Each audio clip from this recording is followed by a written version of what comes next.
This is Danny Sprinkle, head coach at Utah State, from Helena, Montana, and Montana proud. And I know it's a big week up there, so go Cats, but go Aggies also. Thanks for joining us on the Talking Grammar podcast. This is episode 75. What's going on, everybody? As you just heard, Danny Sprinkle is the guest on this latest episode of the Talking Grammar podcast.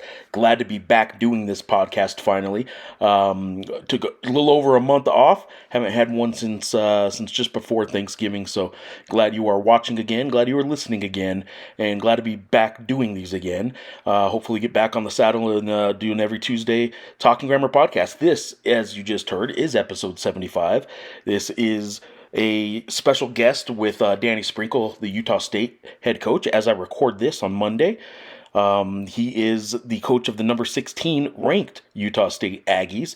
They're coming to the pit this week to play the UNM Lobos, who just a couple days ago knocked off another ranked Mountain West team, and that was San Diego State. Number 19 San Diego State was beat in the pit, in a sold-out pit on Saturday on a nationally televised CBS broadcast, and everything went very well for the Lobos that day. They are receiving votes in today's Associated Press Top 25 poll, as are 5 other Mountain West teams. There is Utah State, the one ranked team in the AP Top 25 today. There is Colorado State, 1 spot out of being ranked. There is San Diego State, 2 spots out of being ranked. Boise State and Nevada are both 7 spots out of being ranked, and New Mexico is 12 spots out of being ranked. But for the Mountain West Conference right now, to have 6 teams receiving votes from the 63 Associated Press Top 25 voters around the country, I don't know that they've ever had 6 teams get voted or receive votes in the same week. Not only is it unprecedented, I'm pretty sure it's unprecedented.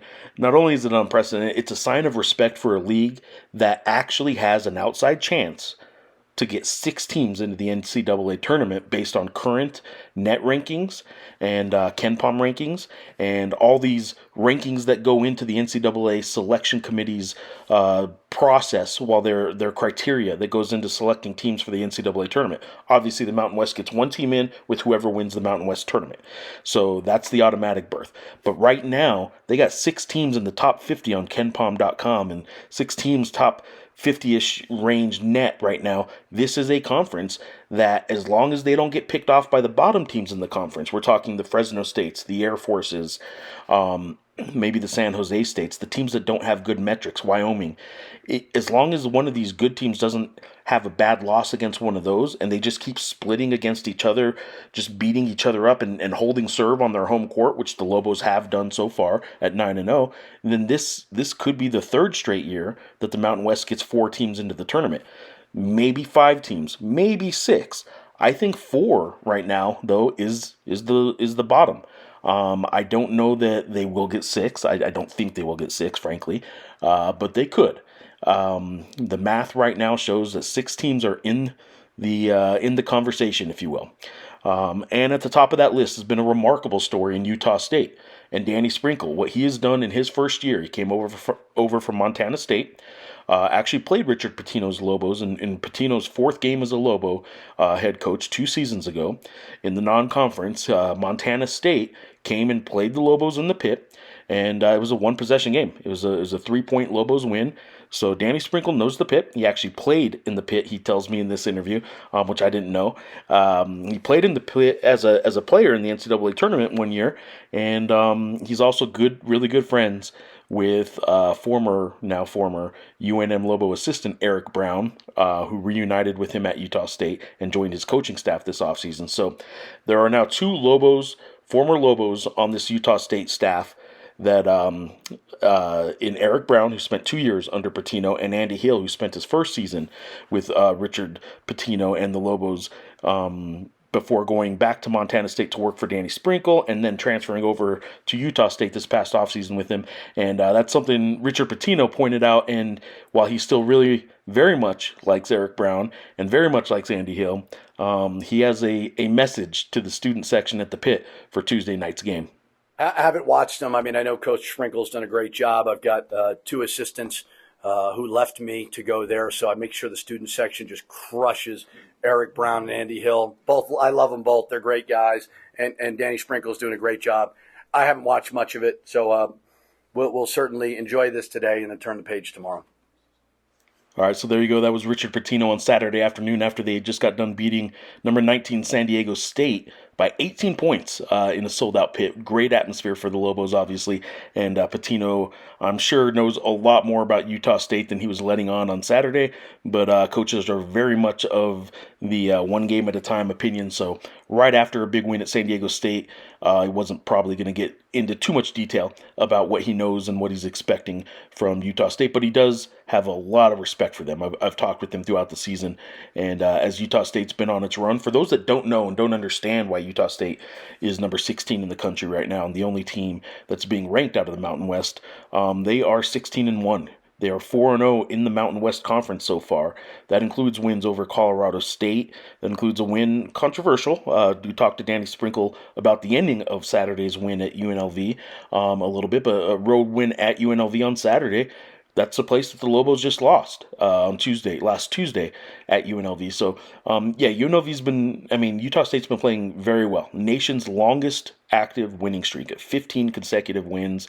So this is a very good team. And for a team in Utah State that Danny Sprinkle took over and had 0 points coming back from last year's roster. They did have a player who has some assists, some rebounds, but had never scored. Not one returning point on this roster. For them to be a nationally ranked team, 4-0 in league play right now, it's remarkable.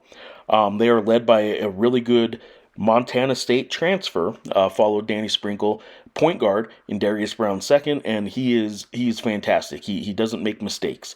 It's going to be really fun to watch him on Tuesday night in the pit, and all season long, frankly. But they also this is really maybe the surprise. I would say if anything is a surprise about Utah State specifically, other than the fact they as a whole are doing so well, I would say I did not expect their big man, 6'8", 250-pound forward, Great Osabar from England, to be as dominant as he is. If you don't know the name, you will. He is the second in a row, not just the second ranked team coming into the pit Tuesday night, the second big man in a row who is absolutely in the conversation for national awards. If you look at KenPom.com, the website, the analytics-based website for basketball, has everything based on statistics, based on just production, just exactly what the players are doing on the court. Not the eye test, not the any biases that can come into play from what part of the country, what region a voter may be in or an analyst may be in. This is all based on numbers, all based on production. And he has, KenPom.com has a top 10 every year, or an ongoing one for KenPom Player of the Year. And let me read you these standings right now to get an idea of just how good the competition right now in the Mountain West is compared to these national programs. And the top 10 for the KenPom rankings nationally right now, Zach Edey, defending National Player of the Year. He's the 7'4" center for the Purdue Boilermakers, who were number one until today when UConn took over. Number 2, Kyle Filipowski for Duke. He's a 7-footer. Those two guys are going to be playing in the NBA whenever they decide to go to the NBA. Number 3 is Jaden Ledee for San Diego State, who the Lobos, frankly, shut down on Saturday. He ended up with 15 points, but 8 of them were scored in the final 4 minutes, 4:22 actually. More than half his points were scored after the Lobos had a 20-point win, or a 20-point lead, rather, and it was garbage time at that point. Deron Holmes, number 4 for Dayton. Number 5, Johnny Broom from Auburn. Number 6, Mark Sears from Alabama. Number 7 is R.J. Davis from North Carolina. And then at number 8 in the National Player of the Year rankings for KenPom.com, the second Mountain West player, and that's Great Osabar for Utah State. So 2 of the top 8 players right now in the statistics-only KenPom rankings for Player of the Year in college basketball will be visiting the pit in a 3-day span. And it's remarkable, really, in a lot of ways, but especially for a conference that, as the Pac-12 disintegrates, is basically about to take over and take its place as the premier conference in the West. Now, the West Coast Conference still has Gonzaga, who, by the way, is not ranked this week either, and has less votes than all 6 of the top Mountain West teams. No other team in the West Coast Conference has more votes than those 6 Mountain West teams, including New Mexico. So really, in terms of what's out west right now in basketball, there's not going to be a better conference going forward after this season than the Mountain West, and you could argue the Mountain West is already right now better than the Pac-12. In fact, statistically, I think in some ways it already is. So this is a great year for the Mountain West Conference. It's fun basketball to watch. I'm lucky enough to get to travel and watch all the Lobos road games. Those of you here around Albuquerque that want to see some good basketball, there's good basketball being played in the pit, whether you like the Lobos or not. The opposing team probably will give you something to cheer for or be entertained by, because the Mountain West this year is that good. So let's get back to it. Our guest today is Danny Sprinkle. He's in the conversation, at least at the midway point of this college basketball season, for National Coach of the Year for what he's been doing at Utah State. It should be a fun one on Tuesday night. Young coach, energetic coach that really has things rolling well right now for the Utah State Aggies, and it's kind of remarkable in some ways just how good they're doing, and we do talk about some of that. But hope you enjoyed this conversation I had with Utah State head coach Danny Sprinkle in episode 75 of the Talking Grammer podcast.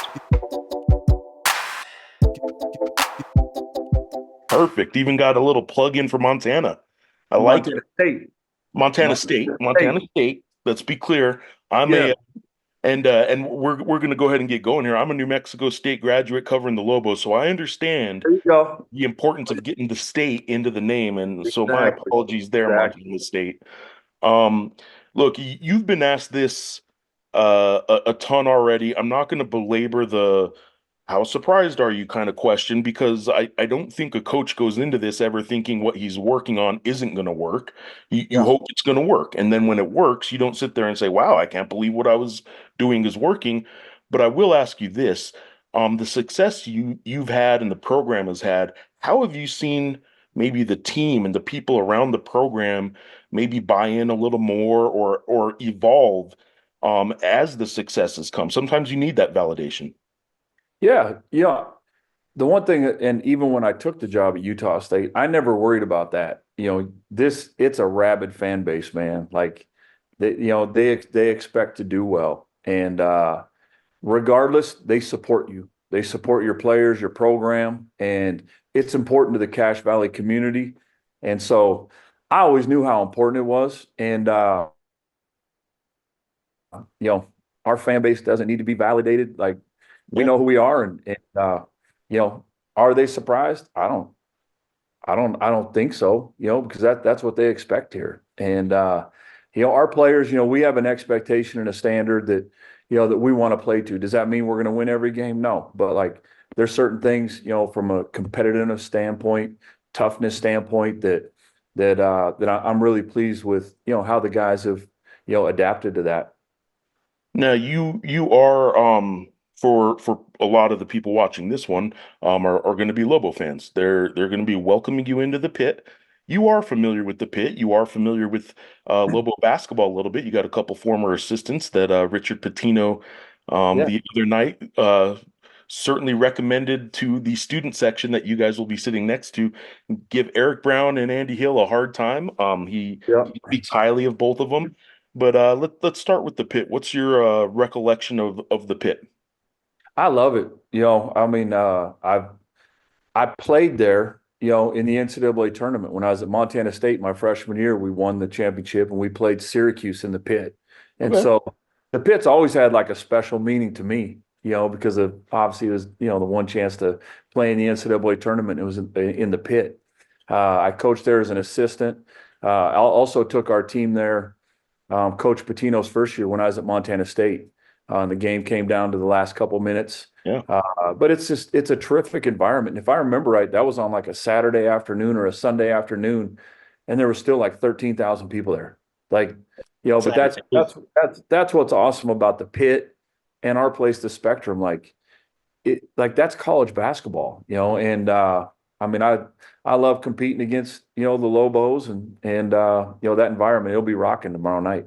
That was for here anyway, Patino's fourth game. No. That was Pitino's third game.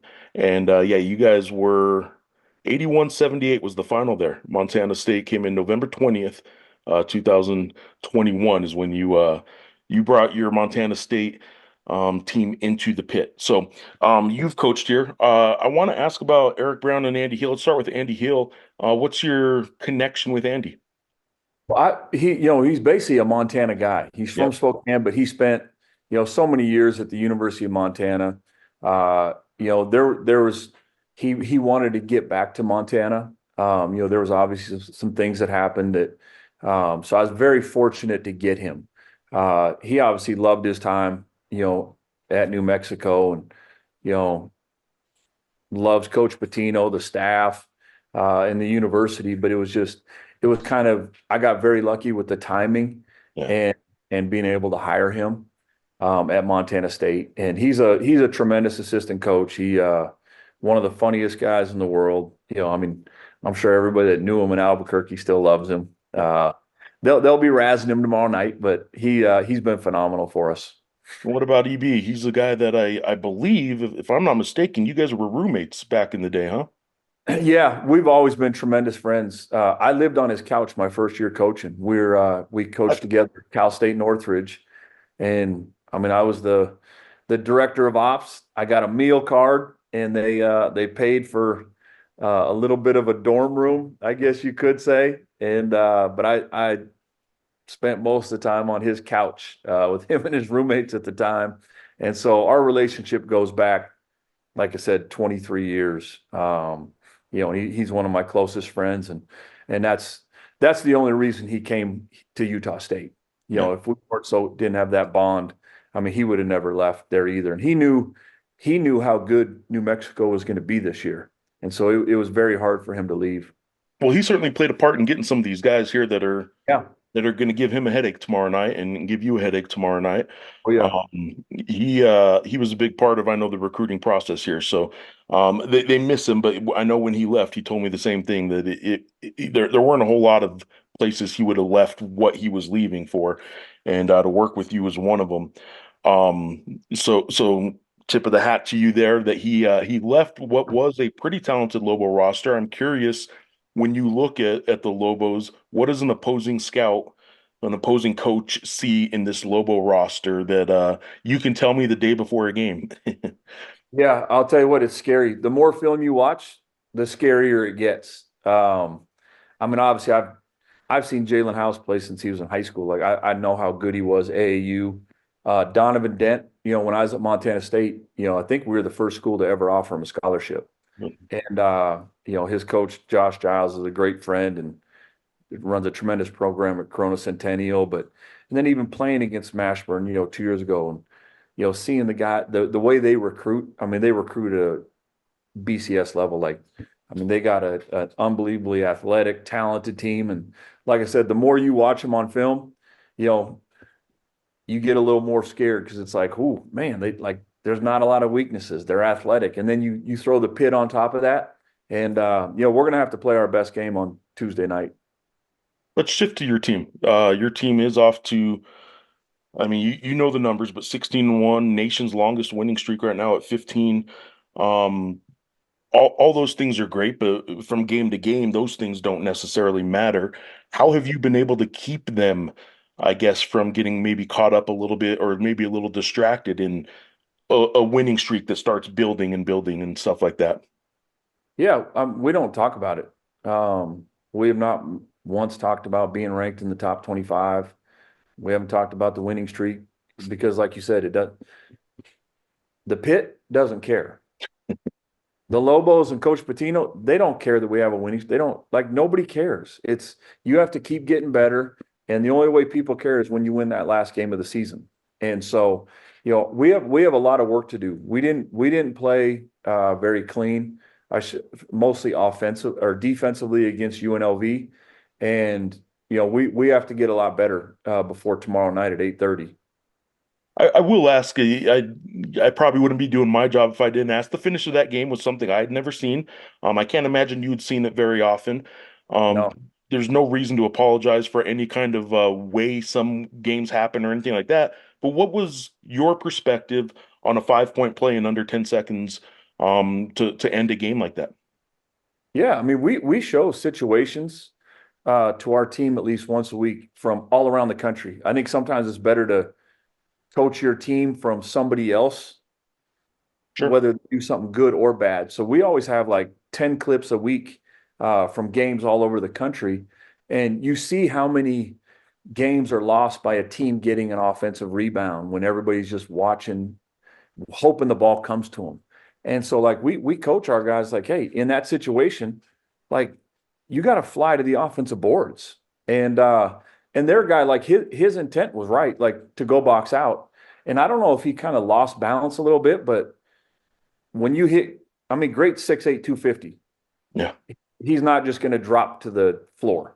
Like their guy came and hit him. Now I know Lobo fans and all, they don't, or I'm sorry, Rebel fans, Oh, I'm you sure know, Lobo fans too. they You're don't, oh probably yeah, right. they don't want to admit it. That's fine. But that was one call. Yeah. Did it happen at 8 minutes? But yeah, first off, it was a foul.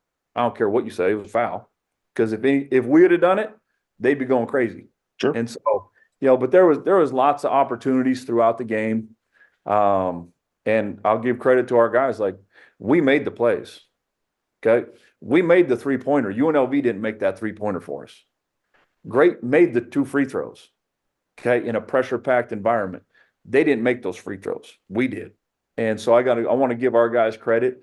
And was it lucky? Yeah, like you need some luck, Sure. And but I also think that if Great didn't make the effort to go to the offensive glass, that never happens. Great made the effort. Their guy tackled him. That's not our problem. Great was named just earlier today Mountain West Player of the Week. He's been Yeah. getting plenty of accolades. I actually I'm a big Ken Palm guy. I was looking at Ken Palm earlier and I didn't notice this until today. So if he was there before, I didn't know. But he is now on Ken's top 10 for player rankings for the Ken Palm Player of the Year. And he's having an outstanding season. What can you tell us and people here in Albuquerque about Great, where he's from, how you got him, and just what makes him so good on the court? Yeah, he's from up north in England. I have an assistant coach on my staff, Chris Haslam, who's from England. Actually, really close to where Great lived, and so we have a lot of connections over there. We had a great pipeline to Montana State. We had the MVP of the conference, Defensive Player of the Year, Jabril Bello from England. We had 4 or 5 other guys too that were tremendous for us there. But Great was a backup. He played behind Jabril the first 2 years. And that was the talent that we had at Montana State. We always knew how good Great was, and we knew it was only a matter of time. Like once he just really kept maturing, and he's still maturing. He just turned 21 like a couple weeks ago, and so the sky's the limit for him. We got him during COVID, so nobody else could see him. Like we'd already seen him twice. I think maybe Drexel or somebody might have recruited him a little bit, but um, now, did we know he'd be this good? No. No, nobody ever does. You never really know until you coach a kid, but he's got everything that great players have. Like he's got a toughness to him, he's got a swagger to him. He thinks he's the best player on the floor every night. Uh, and he believes it. And trust me, like it drives me crazy sometimes, but like he believes it. But that's what makes him good. And I don't ever want to take that from him because, that's what makes him special. I got 2 quick ones and I'll let you go. I know it's a busy time. Darius Brown, obviously playing at a really high level himself and kind of a floor general type for the old basketball cliche. But what does Darius Brown bring for you guys? Leadership, maturity, gets everybody organized. He's an unbelievable point guard. He's old school. He's a throwback. He's getting his teammates shots. Like you could see he wasn't very aggressive against UNLV. But then at the end of the game, when he needed to make shots, he made 2 huge threes. He had a huge pass to Great where we could have tied the game with like 20 seconds left. But he makes the right play. He makes the right play. He's a tremendous defensive player. And, he's going to have to be great tomorrow night. Last one for me, and this is one I did get from Media Day talking to your guys. Ubuntu or Ubuntu. You Yeah. pronounce it better than I am sure.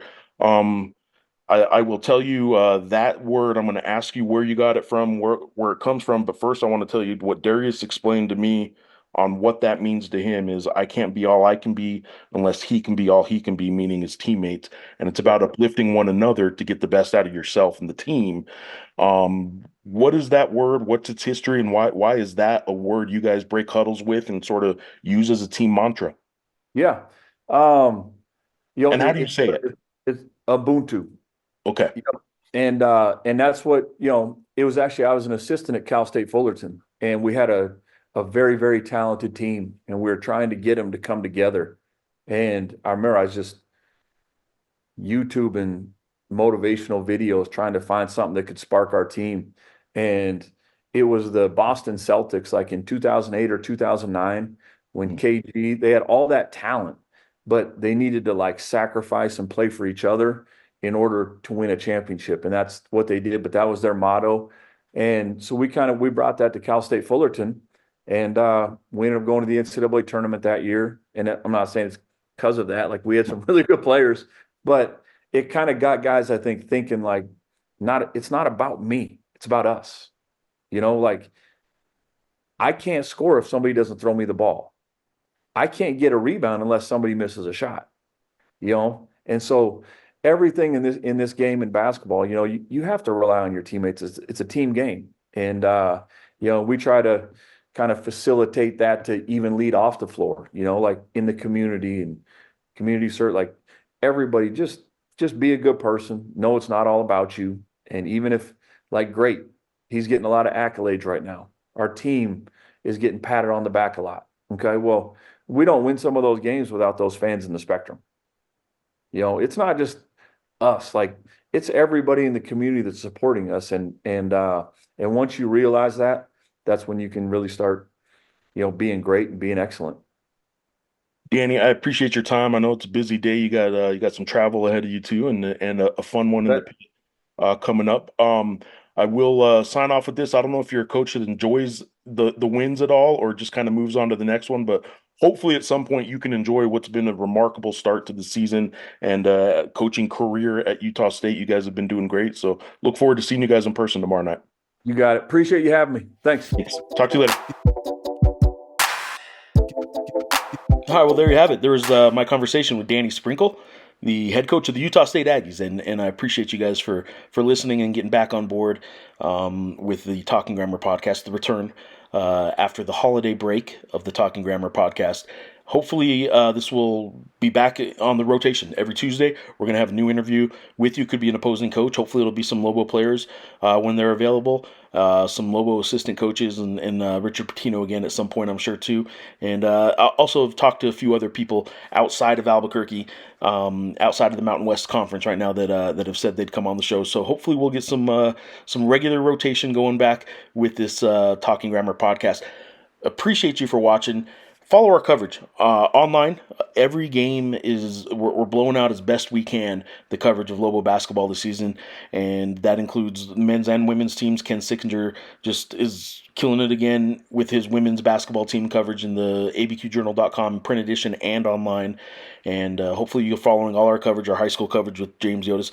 Everything we're doing at the Albuquerque Journal right now is to give you guys what you can't get elsewhere, and that's local coverage, in-state coverage of high school and college sports. So really appreciate you guys for watching this podcast, for listening to this podcast, however you're consuming it, and hopefully we will get going again on a regular basis with these. Want to hear from you. Your feedback is always welcome. grammer@abqjournal.com is the email address, or you can get me on X at any time you'd like as well. And I'm at Geoff Grammer. Remember, that's Jeff with a G.